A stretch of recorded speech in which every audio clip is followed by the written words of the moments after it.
Hey, good morning, good afternoon, or good evening to you, depending on when you are watching or listening to this edition of Hypnosis Week Live.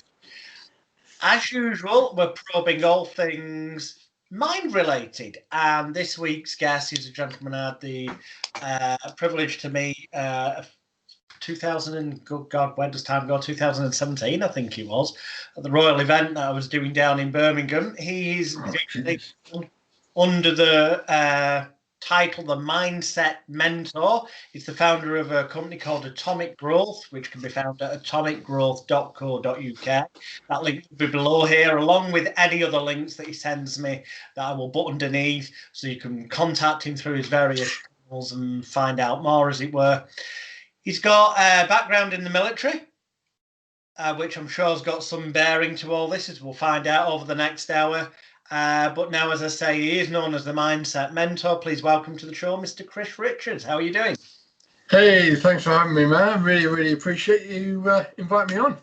Hey, thanks for agreeing to come on. Now, for those that haven't come across you in the past, or those that have but don't know too much of the backstory, as it were, tell us a bit about your life story. What led you to being where you are now? Because there's a time when you weren't the Mindset Mentor. There's a time when you were in the military, but there was a time before that as well, when you were a kid, like all of us. Oh gosh. Okay. Well, so as you say, I'm a mindset mentor. I'm not so in my own head that I would say I'm the mindset mentor, but I'm certainly a mindset mentor. Specializing with six-figure entrepreneurs mostly. My backstory, oh gosh, where to begin? I'll try and make it brief. I grew up with a lot of, I'll go right to the heart of it, why not?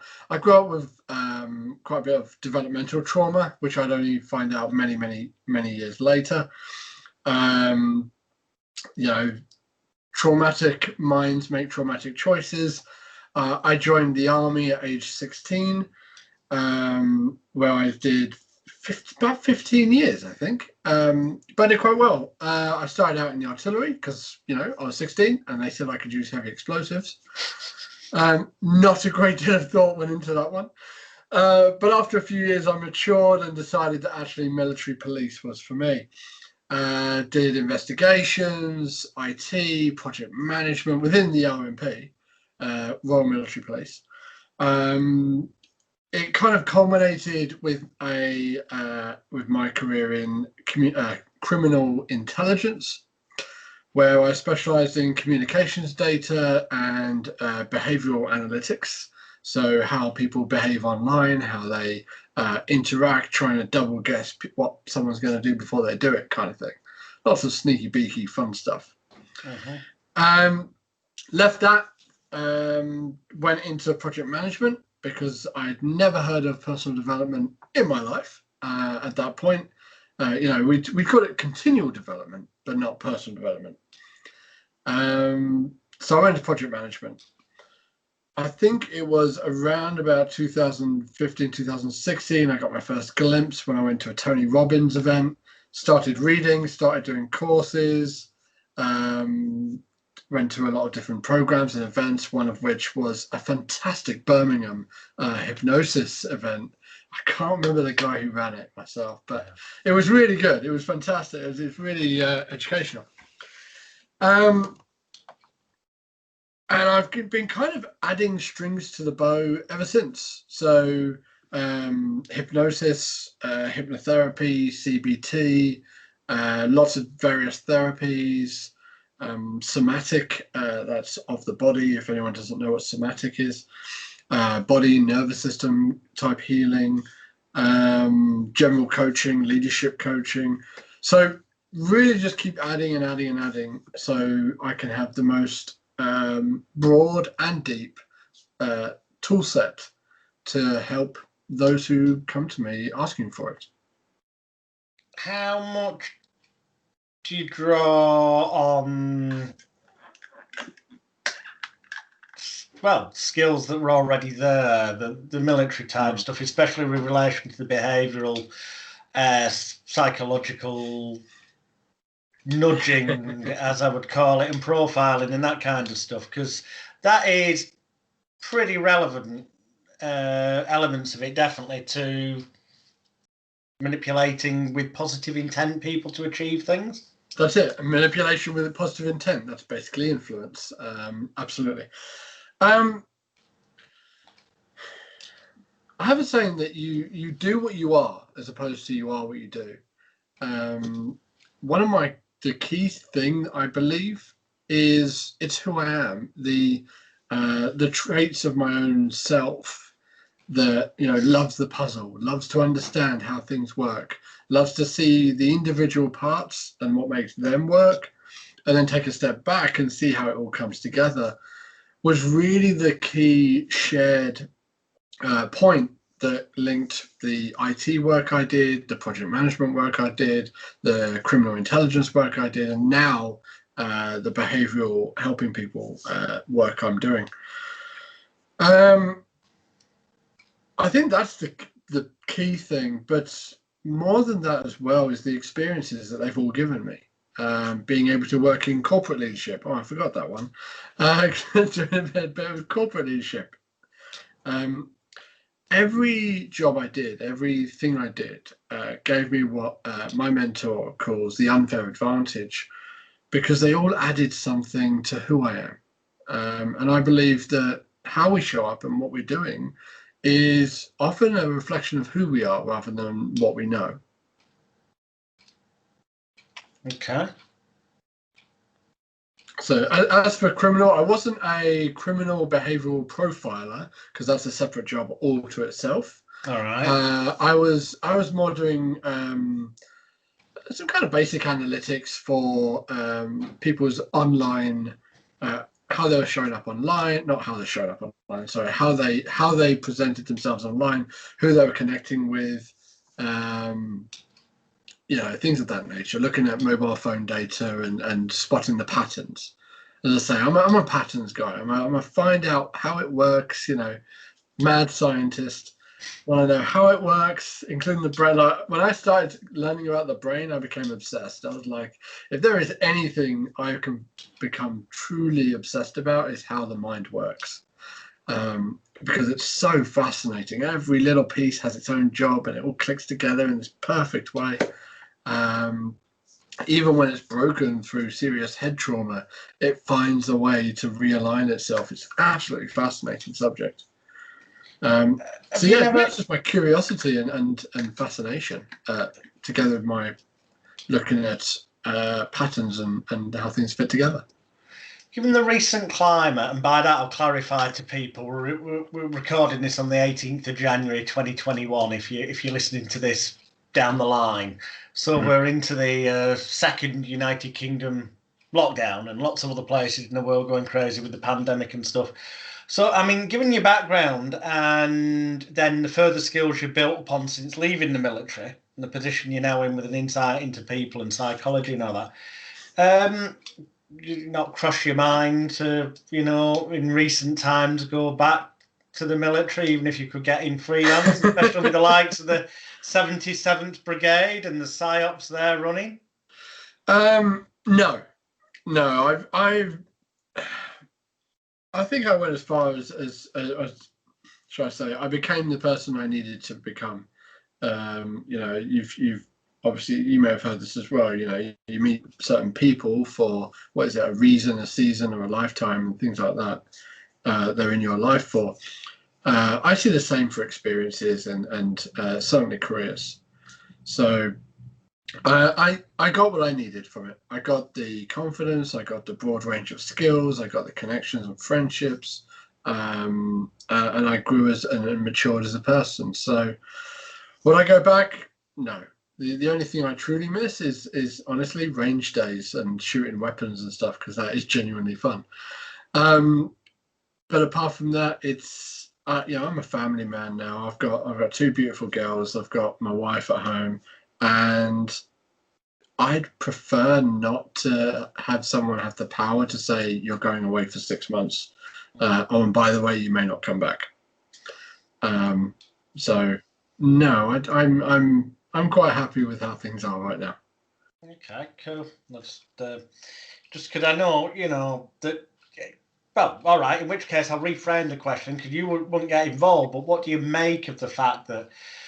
I mean, the fact that they've let the public know through the mainstream media in itself is a flipping psychological ploy, I would argue. Because why bother telling them that the 77th Brigade are working online to, distract people's attention from what they claim to be misinformation and putting other stuff out and this, that, the other. Why not just keep quiet and do it without telling people? I don't. Honestly, I'm not sure. I don't even. I'll be honest. I don't know what you mean by the 77th Brigade. And that's not me going, oh, it's secret. I don't want to talk about it. I genuinely don't know. What is that 77th Brigade thing? It's some regiment of the army that just tap it in Google. It comes up that dealing specifically with psyops, psychological operations and influence. Okay. So there is. This goes back many years. I don't know if this is what you're talking about, but military intelligence specifically deal with psyops, and what can happen is, as you say, they put out propaganda missions. Most of it, if I'm honest, is more like hearts and minds type stuff.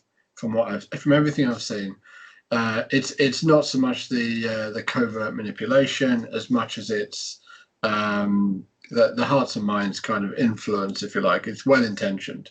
It's not cloak. It's not. I've never seen anything that's like cloak and dagger or anything like that. So I think with everything, if there's a kind of unknown, if there's a oh, they're keeping a piece of this secret, it must be sinister type of mentality where generally people feel they don't understand or they don't know about. I can talk about what I do know about, which is communications data. Okay. There was a lot online about a legislation around communications data, and a lot of people were like, oh, they can just take my stuff. And the way the media were reporting it, if anyone can be, in my opinion, if anyone can be accused of manipulation and false intent and false information, I personally look to the mainstream news. But yeah, the communications data, just give you a background. I'm not giving away anything confidential or secret or anything like that by saying this because it's all public knowledge. There are certain types of information that police agencies can request.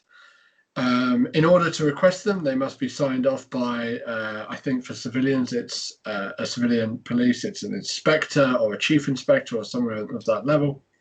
For the army, it was a captain or a colonel. So you had to get signed off. And not just that, but we were inspected. Like, we were a small unit, so we got inspected twice a year.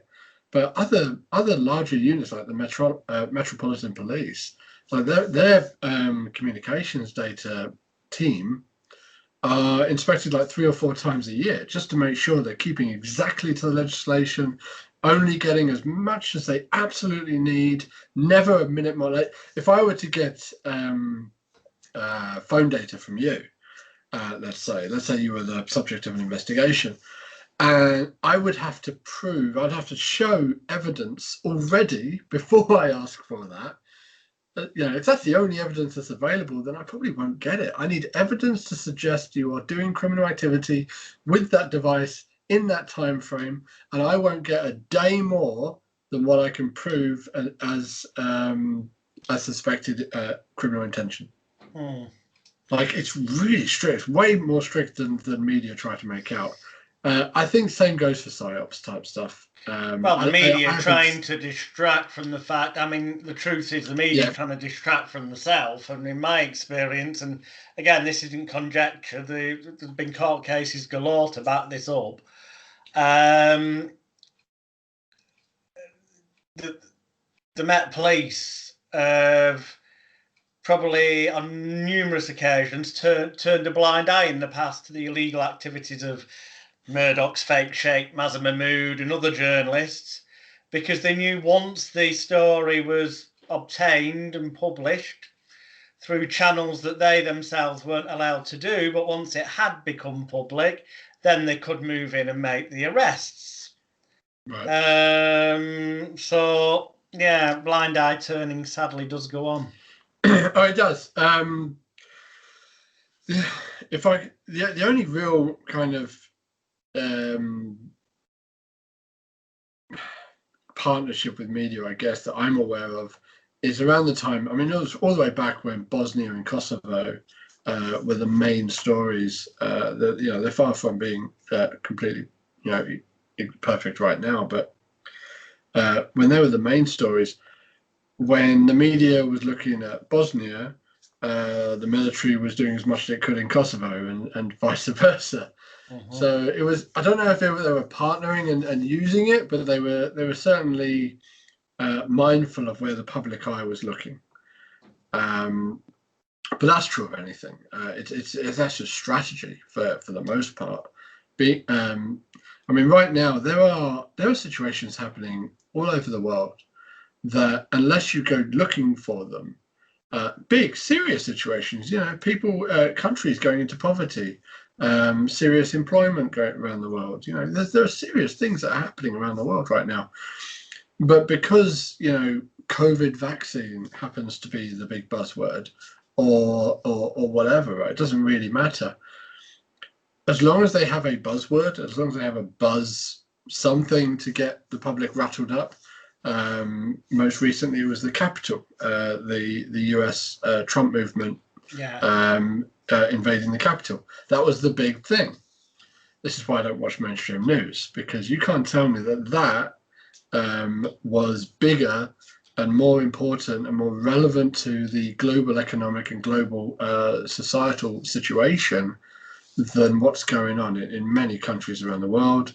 The economic, I mean, just economically, what's happening in the financial districts.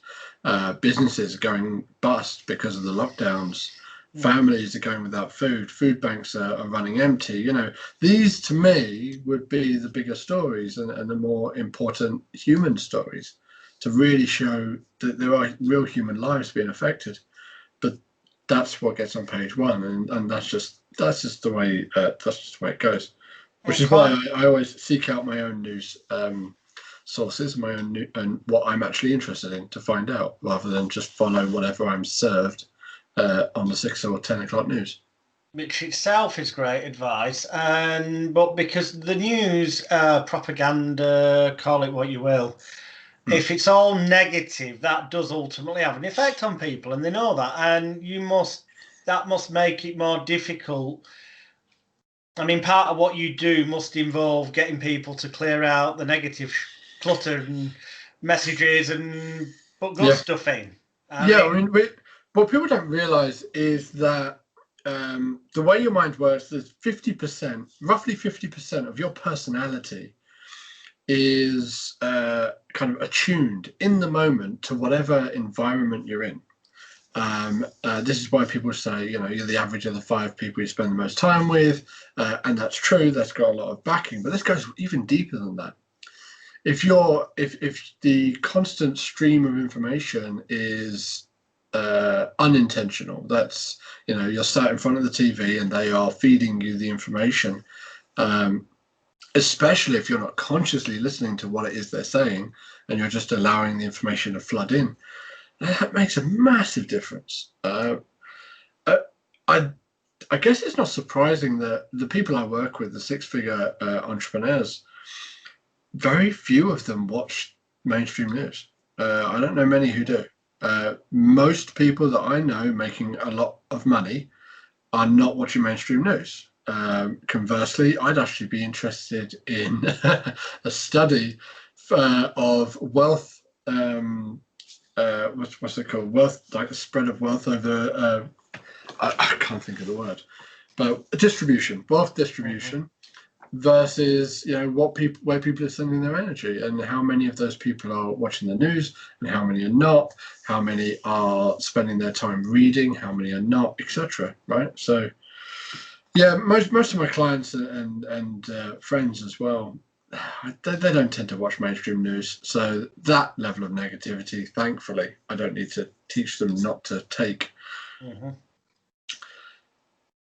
But yeah, I mean, generally the online content that I create as well, a lot of it is about, you know, owning your mind, intentionally living your life, and intentionally, it's a big word, intentionally owning, you know, who it is that that you are, owning the processes and rituals you're doing every single day, owning the, you know, what you add to the words I am or I'm not. You know, not allowing some subconscious conditioning to fill the void there, where you get to choose who you are.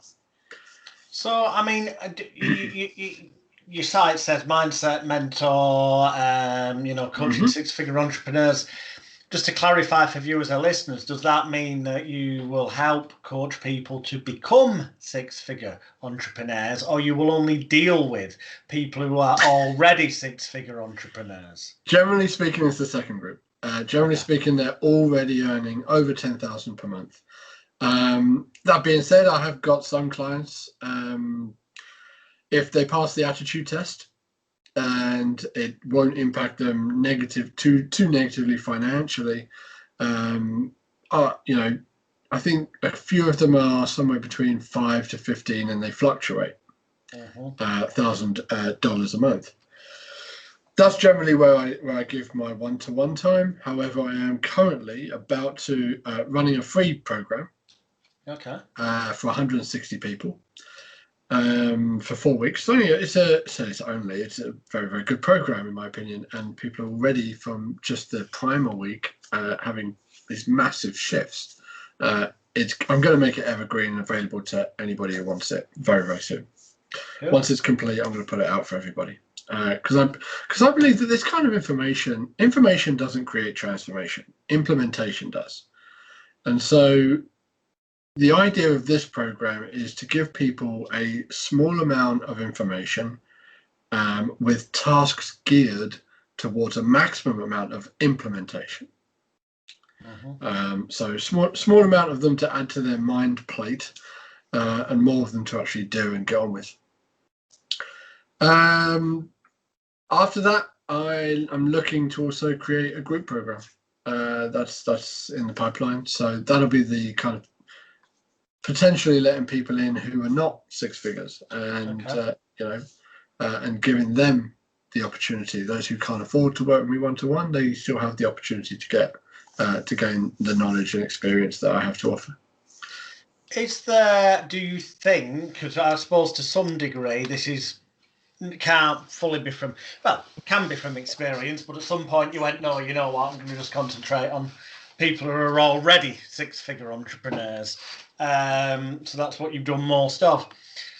Do you think there's, like, shall we say, steps on a ladder, in the sense of it's easier to deal with the people who've already got to six figures than starting out, getting them to that, helping motivate them to get to that point, because that's the major achievement point? Right. Perfect answer to every question. It depends. It depends for me mostly. Like I say, you do what you are. Whenever I'm working with someone, if it's clarity and direction, which is one of the first things I used to coach people on, I still do occasionally, because people get to the six figures or get to, you know, 500,000, a million, whatever, and they start to question, like, is this really what I want? And they need direction at that point, and help in there. Where I would always start is, what's the most truest version of you, and who do you want to spend all your time with? For me personally, the people going from 0 to 5 or 0 to 10, I mean, the higher it is, the better to me, but not because of the amount of money they have, but because the mindset tends to change. People, when they're first starting out, they tend to be very tactically driven. They want the hacks. They want the one trick funnel that will make them rich beyond their wildest dreams without any real work. And I'm speaking generally, of course. But they're looking for tips and tricks. What many of them, the ones who excel further, the ones who realize that tips and tricks do not do the job, and it's about the daily focus, consistent focus in one area. And very often that becomes boring for many people. And it's actually their resilience when things become boring. Because entrepreneurs, we're great in chaos. We're great in, generally speaking, we're fantastic when there's fires to do, because we focus in that way, many of us. But when it gets boring, we lose interest. And entrepreneurs that I've seen tend to get bored very, very quickly. They either get overwhelmed very quickly or they get bored very quickly. That tends to be the split. But successful businesses that I've seen, and I've helped people, and I've been helped by people who have them, most of them are based on repetition rather than reinvention. So it really is that kind of mindset. It's what kind of mindset of the other person do you want to work with? It was for me. And I just enjoy working with the kinds of mindsets that happen to be at around 10K. That's what I mean. I'll take people between 5 and 15. I'm quite happy to, if they pass the mindset, the attitude test. And that is, are they open to coaching? Are they potentially driven by their ego but not consumed by their ego? Are they open to new ideas, or are they locked down to, this is the way I've always done it? So can you give me tips and tricks to help me do it the way I've always done it? No, because that's not real growth. That's as a good friend of mine describes it, as polishing a turd. It's still going to be rubbish, but it's just going to look nicer. For myself, the work I'm doing, it's all about that deep level impact, that deep level change that people want to make. I'm not someone who likes to make these small, tiny, incremental, steady up, which is why I tend to work and I tend to attract people who want that big shift right now. Enough's enough, send me up, that kind of thing. But like I said, you need to have the mindset for that. You need to have a really strong level of commitment to do that, because the faster the growth, the faster the shock to the ego. So you need to be really kind of committed to see it through. Cool. That's what about generally this what then? Let me throw this at you. And, hey, it's cool to disagree. It's fine. I'm saying that in advance because I've got a feeling you'll have a slightly different viewpoint on this. I'm not saying this applies to everyone. I'm just saying that I believe it applies to a large percentage of people. Yep. In the context of what you've just been saying, that deep down, and it might be an unconscious, subconscious thing that they just know it, or in some cases they can consciously be aware of it, that they are ready to stop pissing around and stop doing what it is that stopped them moving forward, or start doing what they know they need to do to move forward. But so they already know what it is they need to stop doing, or they know what they need to start doing. They already know. But if they were to suddenly start doing what they need to, or stop doing that which they know no use anymore, they'd have to accept to themselves, consciously, the fact that, you know what, they've only themselves to blame. They could have fucking done this sooner. Now, there is an element of that going to happen anyway, involving a coach, a therapist, or whatever title they're working under. An element of realisation that, I could have done it sooner. But at least it can be in the context of, I wish I'd sought out a coach sooner. So it's kind of diverting any self-blame, shame, guilt and regret from themselves for not having got off their arse and done what deep down they know they could have done themselves sooner if they had done. But obviously their ego and own sense of self Well, that's can the get thing. in the That's the way. thing, though. One of the first things you say, one of the first things that before would be the negativity. It's not. One of the first things that I tend to focus on is shame. This narrative of I could have done it sooner. I should be further than where I am right now. The first thing I really help people with is gaining acceptance over where they are right now, and acceptance over the knowledge. And this is what my opinion is, if they seem to like it, is actually no, you couldn't. Because if you could have, you would have. But as you say, there was some subconscious thing. There was some, just because the physical capability and the knowledge was there, doesn't mean that you had what was needed in order to make that thing happen. Arguably, if that were true, then you wouldn't get people saying, I know what I should do, but I'm not doing it. You wouldn't get that, because as soon as the person knows how to do it, then they do it, and there's no resistance. But as you say, if there's a conflict between their personal identity, if there's a conflict in their beliefs and values, if there is a fear attached to it, a fear of failure, a fear of success, fear of letting people down, fear of not measuring up, fear of betrayal or abandonment of parents, family, there's so many. There's an infinite list of these fears that can come up. And so really the first step I'd advise most people is just, in order to reach out for help, it actually takes humility to, and I know that's pretty much what you're describing, but the two core things is really humility and courage. And it's that humility to say, you know what, I did try doing this on my own, and I'm either not progressing as fast as I want to, so there's a resistance there that I'm not fully able to overcome. And yes, many people manage to do this. This is the other reason why I aim at 10 figures and above, is because the stakes and the consequences are higher. Mm-hmm. Now, because of that, they've got a team to pay. They've got higher levels of taxes that they need to keep up with. They've got higher income and outlays.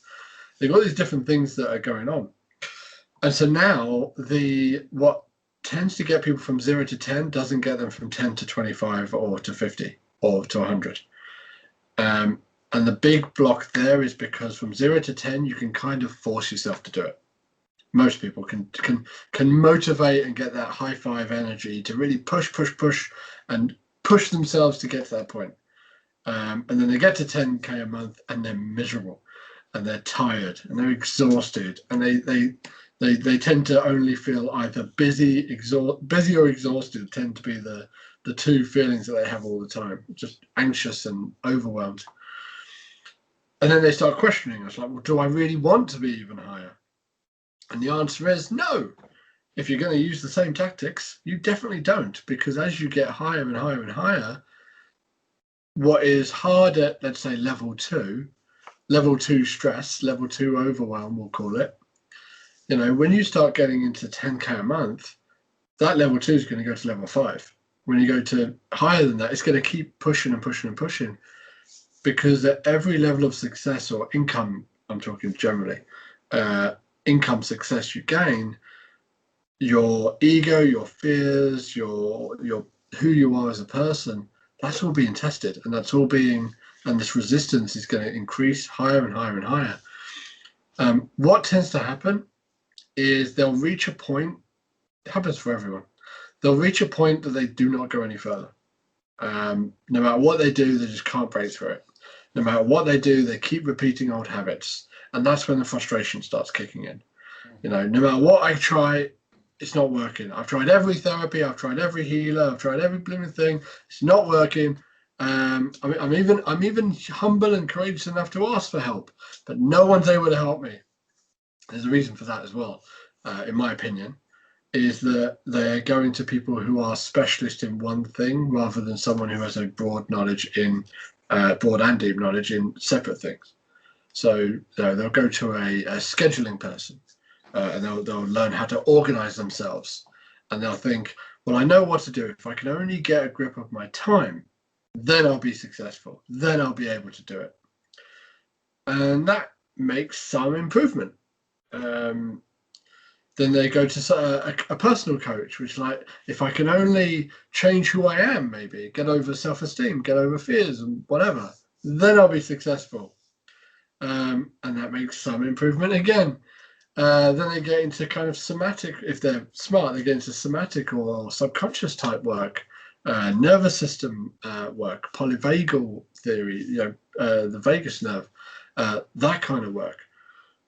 And that will really help them. But the issue is that the mind doesn't like changing. And so if you only change one thing at a time, the other neuro associations tend to change it back to what it was, because they're all connected to each other, right? So if you don't change the different pieces at the same time or around about the same time, then as soon as you change one, this is why people tend to change a habit, and then 2 weeks later they're doing the same thing they've always done. Or some people can last a month plus, but then they tend to go back. They tend to relapse every single time. They go back to the way they used to behave. It's like, oh, I was okay while I was being coached, but as soon as it stopped, I lost my grip. I lost what it was I was getting. And this is why, because in my opinion, because they're working on one element and not the others. They're not doing a holistic approach, which brings together the energetics, the nervous system, so that's like the bottom up type approach, simultaneously with the top down psychodynamic, psychoanalytic kind of methods.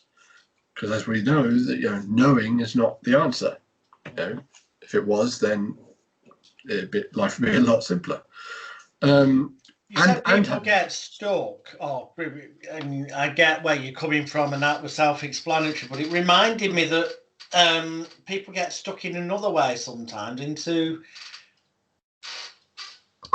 thinking they want more and more, or they should go for more and more, and growing a company, for example. I mean, I've seen companies that, they're maybe turning over, let's just say randomly, $1 million. They've got $1 million turnover. Sure. Okay. But obviously that's turnover. Mm-hmm. Profit's a different matter, but they've got a substantial profit. Let's say it's a profit. It's a 6-figure income, 7-figure outgoing.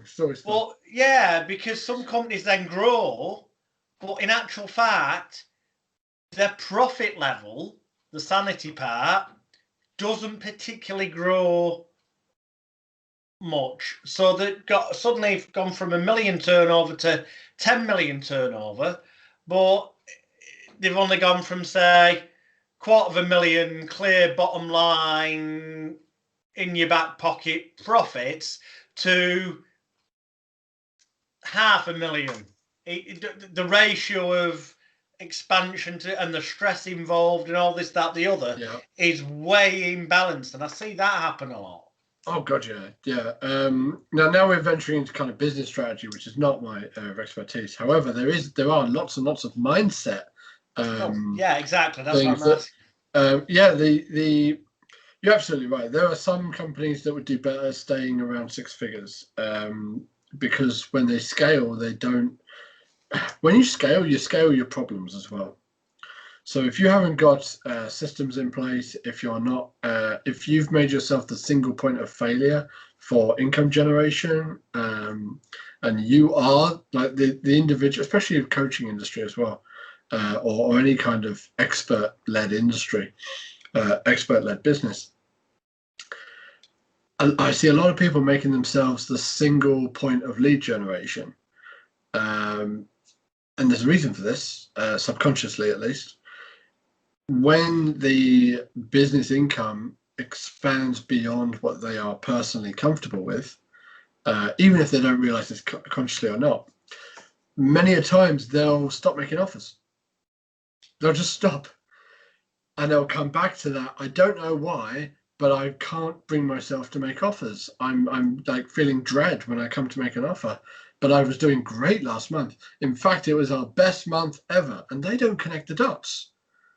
I'm like, yeah, it's because it was your best month ever. Why you're not making offers today? Because that success, there's probably some kind of story. As an example, of course, doesn't have to be this. But if there's a story that says, I did it that time, and so now I must do it, an ego type story. Now I know I'm capable of it. Anything less than that is a failure, and failure is unacceptable. Because it'll prove blah blah blah, all these different weird and wonderful things that people can create. Then what they'll do is they will fail on purpose. They will, because as long as the failure is created by you, well, then there's this weird logic that happens in the mind that where people create the thing they fear. What if no one buys my stuff and my business goes broke? Well, I'll be really careful with my offers, and I'm going to take all the time in the world to create these perfect offers. I'm going to research everyone. I'm not actually going to give it to anybody. At which point, obviously, if no one's been offered, no one's going to buy it, and then the business goes broke, or thereabouts. Yeah. As you said, some businesses are technically broke, earning 300,000 a year, or 500,000 a year, or $1 million a year. They're actually technically broke because they're just making even and they're having to go into their overdraft to make payroll. It's an interesting side point. The hypnosis, life coaching industry and stuff. I'm not going to mention names. I'm just going to say, if people are not aware, and yes, I'm sure there'll be some people out there who, what I'm about to say, they'll go and tap in Jonathan Royal and Alex Smith, Rochdale, and do exactly what I'm going to say on me.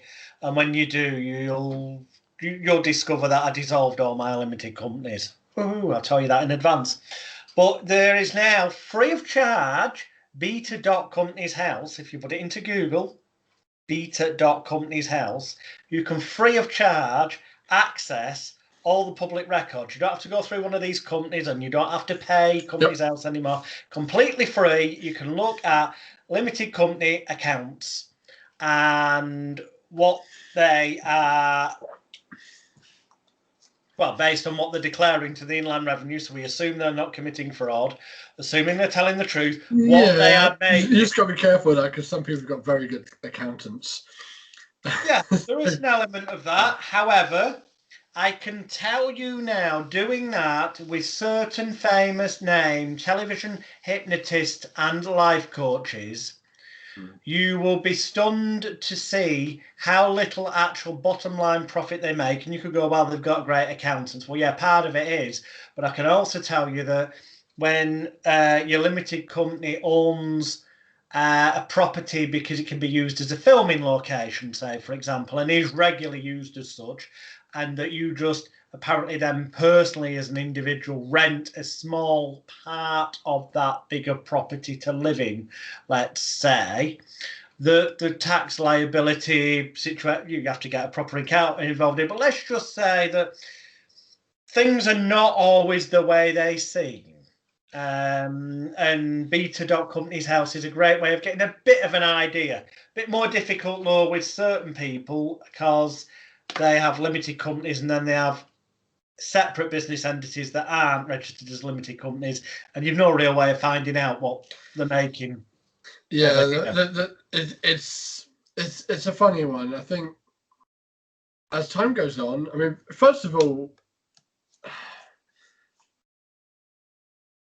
I'm very much a stay in your lane type person. I'm aware that there are lots of people, and I used to get very kind of focused on it as well, where there are so many people doing shady deals. They are making false accusations, false promises.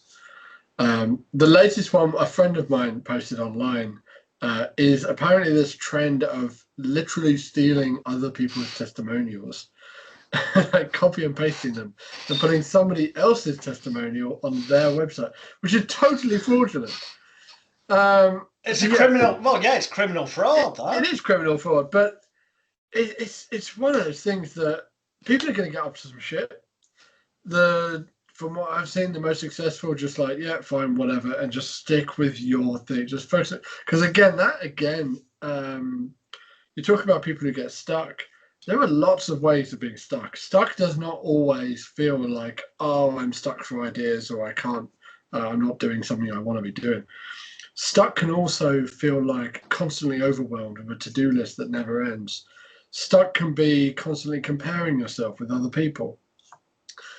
Stuck can be worrying about what other people will think of you. You know, there are lots of variations of stuckness.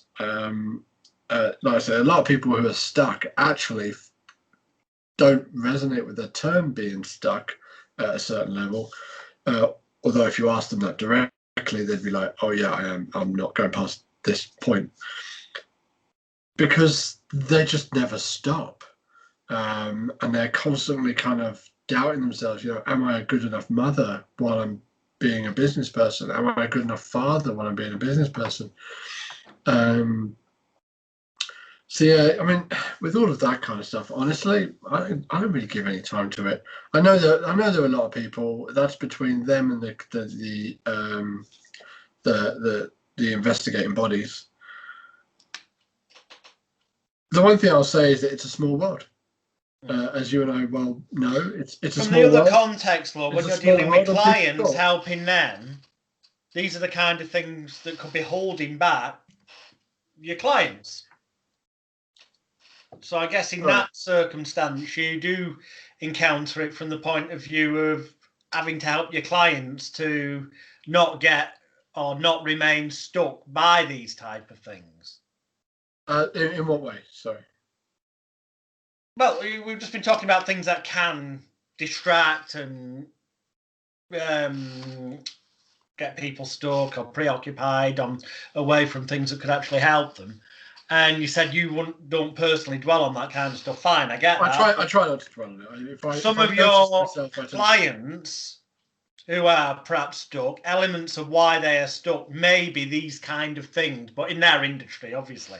Yeah, yeah. Like if they're spending all their time looking up other people and getting really kind of hepped up on what someone's doing with their content, what kind of offers they're making, what their lead strategy is. You know these public posts and going, oh, someone's in my DMs again. All right, we'll delete them. I don't know.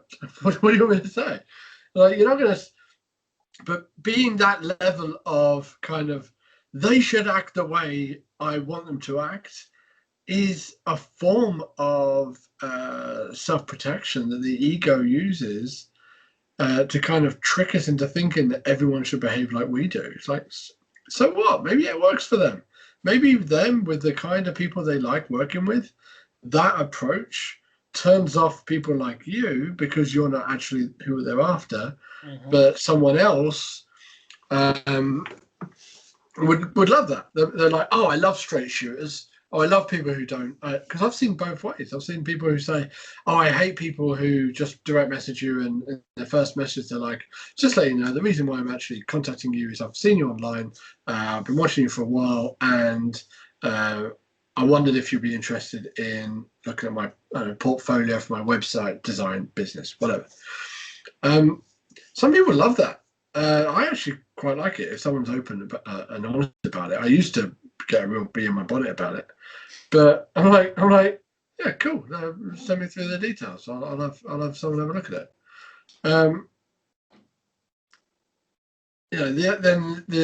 Then there's the other one of the fake friendship. Hi, how are you? Good to connect. Then they're like doing that sort of thing. And then there's others who genuinely just create relationships. The point is, I mean, this is just an example that different people are going to behave in different ways. There'll be ones you resonate with. There'll be ones who you don't. The ones who you don't resonate with, don't give your time and attention to it, because it's an energy leak, which is a large part of what I teach. Closing those energy leaks, closing the points where you're losing focus, you're losing energy. It's taking away from you instead of giving to you. Being very, very, very strict with who gets that energy and where it's going. Now imagine, I could be wrong, but I'm taking an educated guess that a large percentage, or certainly a reasonably big element of what you do, Probably involves dealing with what people commonly will have heard of as imposter syndrome. Yes. I personally don't use the term very often. I used to, but people don't tend to resonate directly with it. Okay. So when I write content around imposter syndrome, I will. It's a name for a group of thoughts and beliefs that people have, and daily practices. Imposter syndrome, for anyone who doesn't know, or if anyone wants to double check if it's them, would be pretty much anything where you are double guessing. What do they think of me, and am I doing the right thing by them? Am I enough? Am I showing up in the way that people want me to be showing up? Am I, do I deserve to be listed with these other people who I highly respect and highly like? Pretty much any behavior that falls in line with that could be classed as imposter syndrome. I will add that sometimes imposter syndrome is valid. I've seen people, there's been posts that are like, oh, I'm thinking of changing my niche to be business strategy for entrepreneurs. Can anyone advise me on any good books to read so I can better do that? Yeah, exactly. I'm like, well, I guess the first piece of advice would be, like, what's your area of expertise? Don't go into kind of an advisory, coaching, mentoring role if you don't actually know what you're talking about. Don't try and chase the money, because that's madness. Even if you do get people who are paying you, you're kind of being fraudulent. You are an imposter. Weirdly, the pattern that I seem to see a lot, not every time, but a lot, is the people with imposter syndrome are usually the ones who shouldn't have it. And the people without imposter syndrome are usually the ones that probably should have it. Yeah. Because the ones who have it, if you've got imposter syndrome, then chances are you're double guessing it because you're a good person, because you want to make sure you give great results to your clients, because you want to feel like you've earned the right to speak to them. That's a show of respect and love.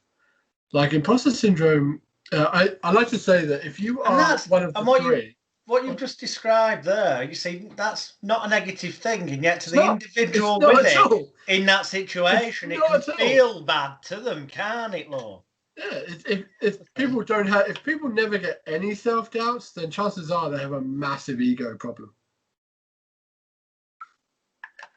Because I don't know many people who don't get any doubts ever, never question what they're doing, never question if they're going to be able to succeed, or if they're going to be able to help someone. They never question it. I haven't met many people who have that level of let's say confidence or self-certainty is what it could be, without having some level of self-delusion and a little bit too much ego. Because I mean, I get it all the time. I get levels of imposter syndrome. I like it. It keeps you honest. It keeps you asking the question, am I showing up the best way for this person? No, I like it. And the trick is to make sure that you are able to feel these things and have these and witness these thoughts and witness these emotions without having them stop you. It's okay to have them. People think because I have them, I'm broken. Because I have them, I'm wrong. I should fix this. It's not always something that should be fixed or needs to be fixed. Sometimes it's just something that needs to be integrated. To say, yeah, you're right. If you continually step up with better and more amazing clients, and you're not asking the question of, like, am I actually going to be able to? I hope there needs to be a strong level of, like I say, you don't want it to be an actual imposter. There's a strong level of evidence that you can support them. But every client, there's no way of knowing that you will definitely 1000% certainty be able to give that person everything that they want. There's no way of knowing, because halfway through the program they could suffer a death in the family, going to an extreme, or they could reach a point in the transformation where their ego or whatever it is comes up so much that they don't go any further, that they choose subconsciously and consciously not to go any further. You can't be certain that you're going to get someone to the outcome. And so one of the biggest things is to be able to feel those fears, but then detach from the outcome and say, well, let's see how it goes. Kind of we'll see. People don't like to hear that. That's not a very strong sales pitch. It's like, yeah, buy my program and we'll see. Obviously, like I said, the majority of the program needs to have a good level of certainty, but having total certainty, I don't know anybody who is truly honest with themselves and others who has total certainty in what they're doing and in the results that they're providing. There's always that 1%, 2%, 5%, whatever it is. It could be tiny, but there's always that small amount. The key is not to let that small amount stop you from making the offer completely. And just going back, I want to make sure we get this because it's so critical. Okay. I call them the big three. If you, I say that if you are smart, driven, and kind, you're pretty much screwed.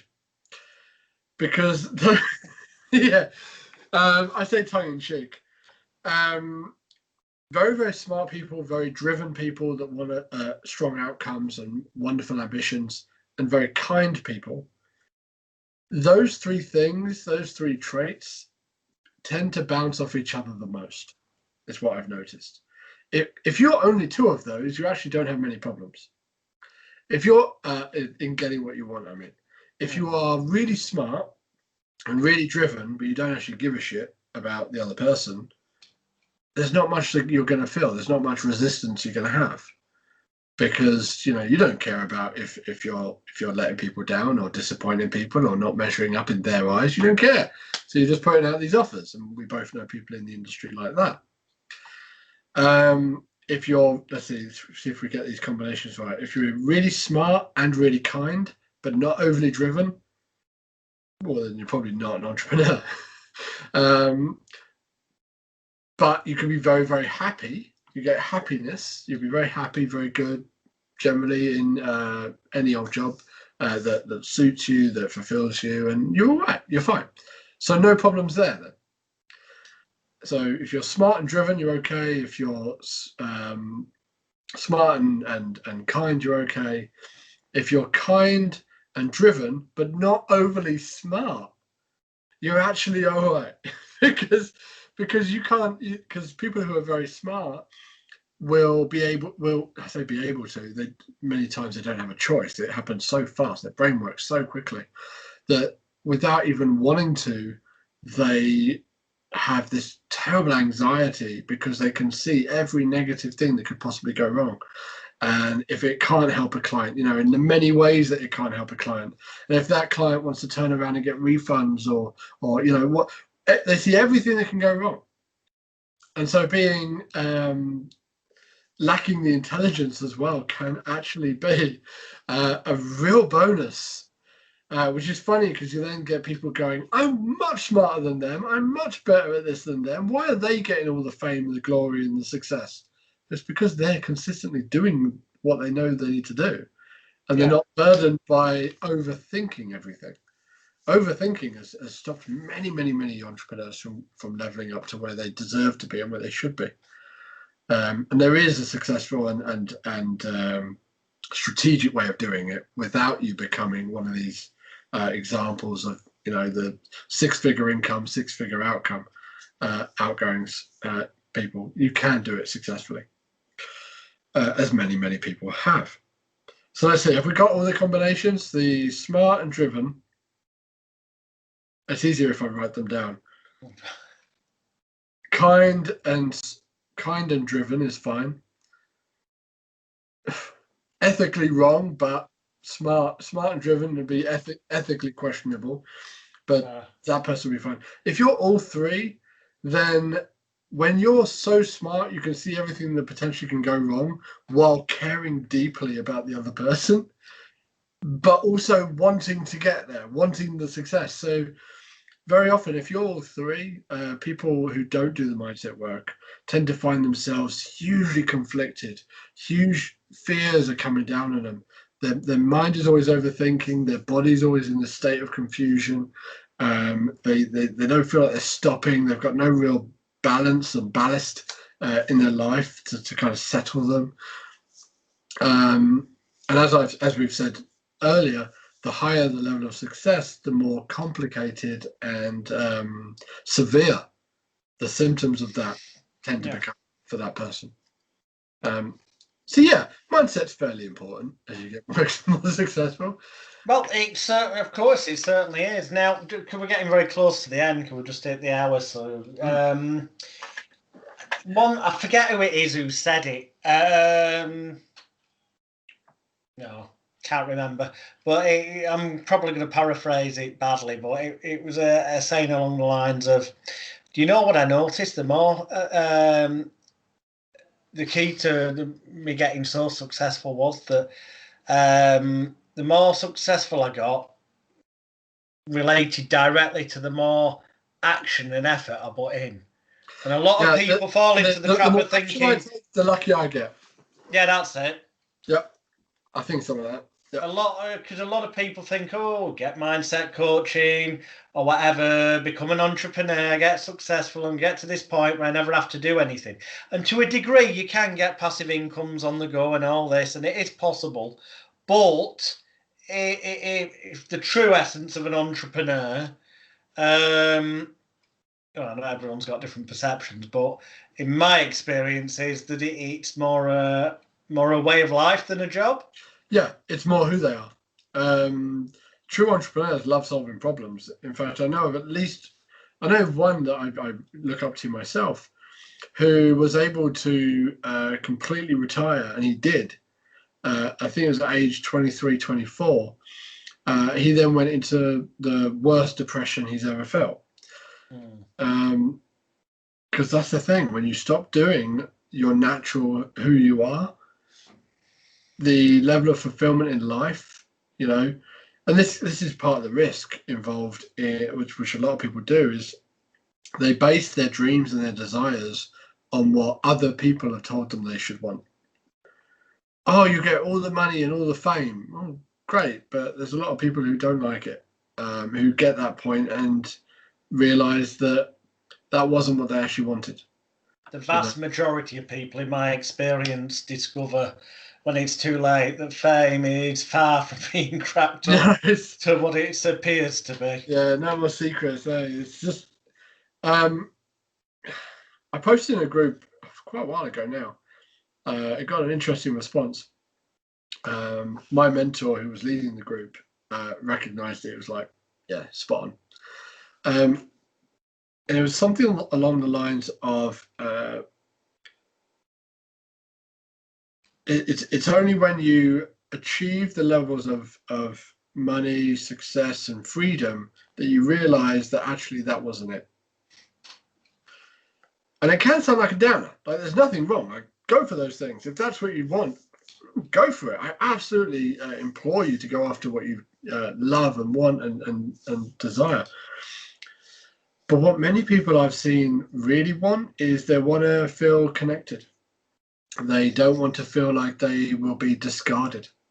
They're trying to gain the money and status and all the freedom mainly as a means of escape, to stay away from something else which they deeply fear, which is like, I'm afraid to be unwanted. I'm afraid to be cast out. I'm afraid to be seen as not good enough. Like, someone would see me, not seen as not good enough, like someone truly sees who I am as a human being, and they realize that actually I have no business being successful and happy. There's a lot of, especially trauma. I actually have a belief that many entrepreneurs come from trauma. Almost all, in fact, from what I've seen. Because almost everyone seems to be out to prove themselves or prove some level about themselves.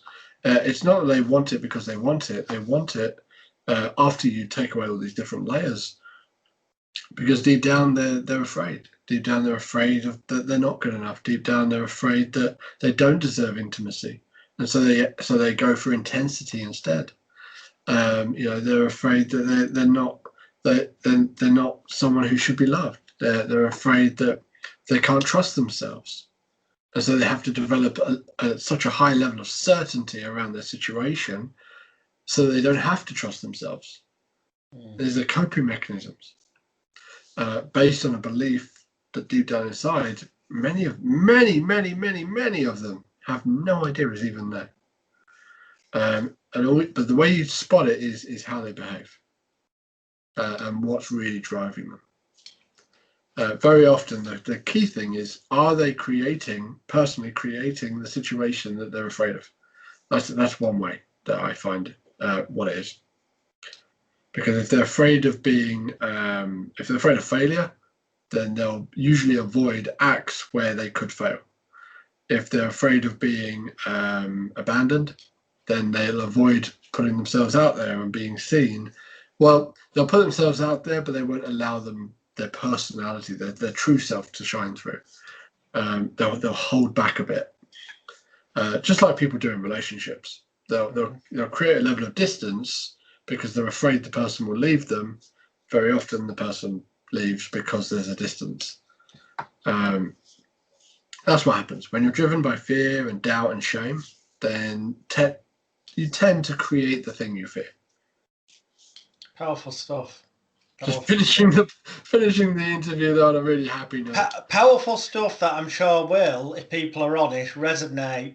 The vast majority of you, small percentage that are psychopaths, it won't, but the vast majority of you listening or watching, it's got to resonate on some level with you. And in that regard, check out the links below this video or the speaker symbol on the podcast channel, and there will be links to Chris's social medias and websites and whatnot. If you are a six-figure entrepreneur, then you may feel that the time is right to get in contact with him for coaching to take things to the next step. If you're not yet that six-figure, don't sit there thinking that discriminates against me, because as he mentioned earlier, he's putting something together for those people who are on the path to get to that level. So it'll still be worth you going to his website and, firing off an email or signing up. I give a massive stuff away for free online. So I've got all kinds of freebies and free guides and all kinds of stuff. So, get checking. Get looking, use them, take action, and before you know it, you could be, if it's what you truly want, that is, could be a six-figure entrepreneur, and then contacting Chris and going, look, now I want to deal with you. Now I want to be a seven-figure entrepreneur. Yeah. Brilliant. That's the people I like. Excellent. Thank you so much for your time, Chris. It's been an absolute pleasure. Thank you, viewers and listeners. Please, as usual, especially if most people get this on one of the audio podcast channels. If do us a favour, if you enjoyed it, please share the link around with people. The more that hear it, the more it helps everyone. Thanks a lot, Chris. Take care. Thank you.